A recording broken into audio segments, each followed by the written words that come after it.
14. 오늘 눈부신 하루를 위하여 구본영. 이 책에는 내가 좋아하는 챕터 두 곳이 나온다. 하나는 창조적 괴짜에 관한 부분이고 다른 하나는 독서에 관한 내용이다. 나는 이 책을 읽고 내가 그렇게 모자란 사람이 아니라는 것을 알 수 있게 되었다.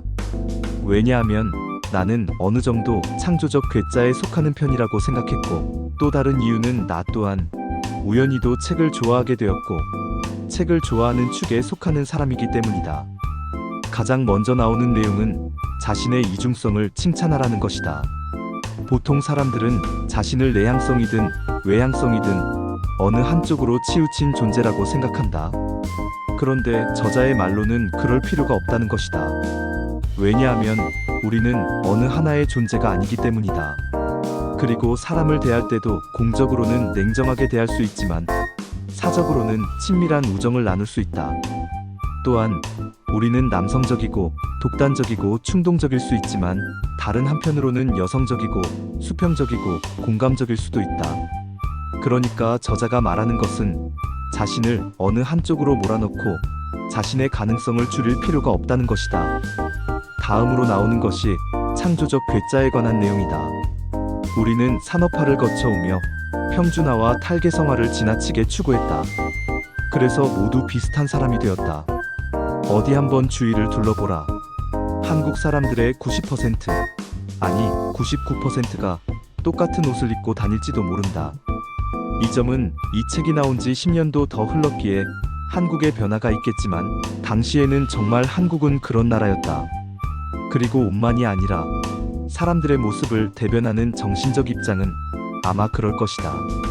마이크로소프트사로 유명한 빌 게이츠는 자신의 회사가 핵심 역량을 지닌 20명만 잃어도 회사가 힘들어질 것이라고 말했다. 창조적 괴짜는 일반적인 사람들의 눈에는 이상한 사람으로 비칠지도 모른다. 이들이 자녀라면 어떻게든 참고 견뎌야 하겠지만 나이 든 점잖은 부모가 사위나 며느리로 삼고 싶은 사람들은 아니다.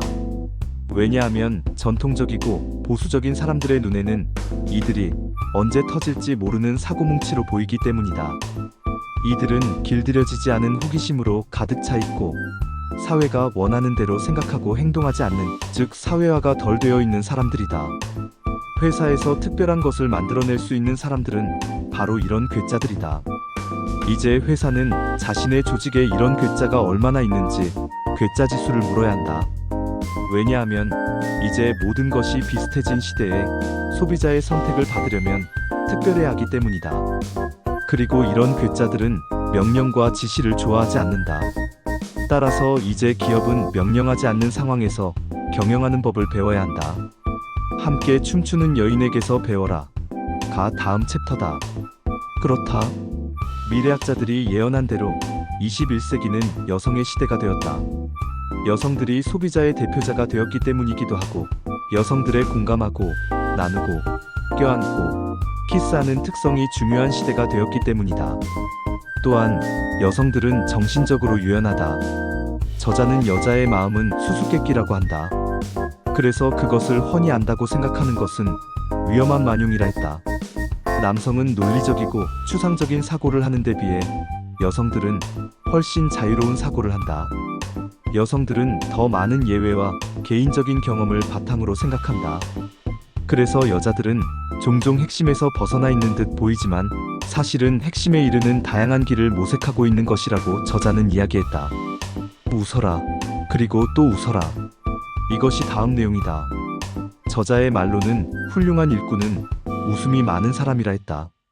그리고 웃음이 사라진 기업, 즉 웃지 않는 회사는 좋은 기업이 아니라 했다. 웃자. 그리고 또 웃자. 마음을 다해 웃자. 받아들이지 않고 마음이 넓어질 수 없기 때문이다. 다음 챕터는 쓸데없는 약속은 버려라 이다. 우리는 효율성보다 효과성이 집중해야 한다.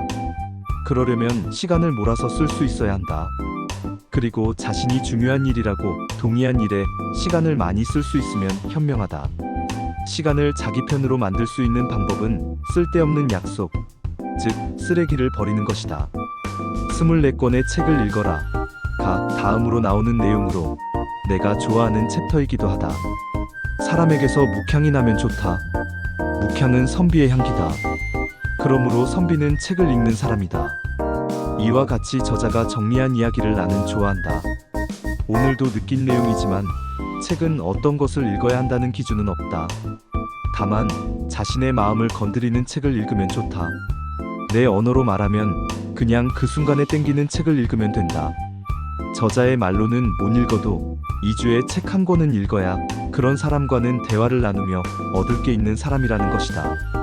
그리고 1주에 책 한 권을 읽으면 괜찮은 정도이고 1주에 2권을 읽으면 한 해에 100권의 책을 읽으니 많이 읽는 사람이라는 것이다. 저자는 젊어서는 많이 읽고 나이가 들어서는 경험이 축적되니 사유를 하며 천천히 읽는 것이 좋다 했다. 옛날 사람 중에도 이야기했듯이 일독 이호색 삼음주라 했다. 풀어보면 세상 사는 맛의 첫째는 단연책 읽기이고 둘째는 여자와 노는 것이고 셋째가 술 마시는 것이라는 것이다. 그러니까 독서를 하며 세상 만물의 이치를 통달하는 맛을 어느 것도 당하지 못한다는 것이다. 저자 또한 독서를 적송이 가득한 숲을 한적하게 거니는 것처럼 그곳에서 자신을 흠뻑 적시는 것이라고 했다. 놀지 않으면 창조할 수 없다. 이 주제가 다음 내용이다. 그동안 우리는 산업화의 효율성을 추구하며 사느라 자신을 빠름 속에 내맡겼다. 그리고 한국은 유독 빠르게 돌아가는 나라다. 이것은 유럽 선진국을 여행해보면 안다고 했다. 그곳은 빨리 흘러가는 나라가 아니다. 한국 사람들은 휴가 또한 전투적으로 치르는 이상한 존재다. 여행의 참맛은 목적지에 도달하는 것이 아니라 지도를 펴고 계획하고 차를 타고 자유롭게 거니는 것에 있다. 또한 저자는 한국은 산이 아름다운 나라이기 때문에 적어도 한 달에 한 번은 산에 갈 것을 이야기했다. 아빠 앞에 부자 가난한이라는 말을 달지 마라. 가 다음 챕터다. 우리는 그저 존재로서 기쁨의 대상이 되고 만족스러운 관계를 맺어야 한다. 현대는 지나치게 재산의 증식과 부자를 칭송한다. 그래서 모든 사람은 그 속에서 우울해지고 불만족스러운 존재가 되었다. 내가 좋아하는 법정 스님은 비교하지 말라고 했다. 자신의 가정이 80만 원이 되었든 100만 원이 되었든 자기대로 살면 그뿐이라는 것이다. 왜 우리가 남과 비교당하며 살아야 하느냐? 자기는 나대로 살면 된다. 마지막이 남김없이 쓰고 가는 것이 인생이다. 저자는 어떠한 경우에도 자신의 가치에 부합하는 행동을 하라고 했다. 그리고 바로 내가 자신을 인정해주는 것이 중요하다고 했다. 우리가 무엇 때문에 사는지, 즉 재산을 많이 남기고 죽을 필요도 없는데 그렇게 죽도록 일하기보다는 자신이 하고 싶은 일을 마음껏 하며 살다가 죽으면 좋은 인생이다.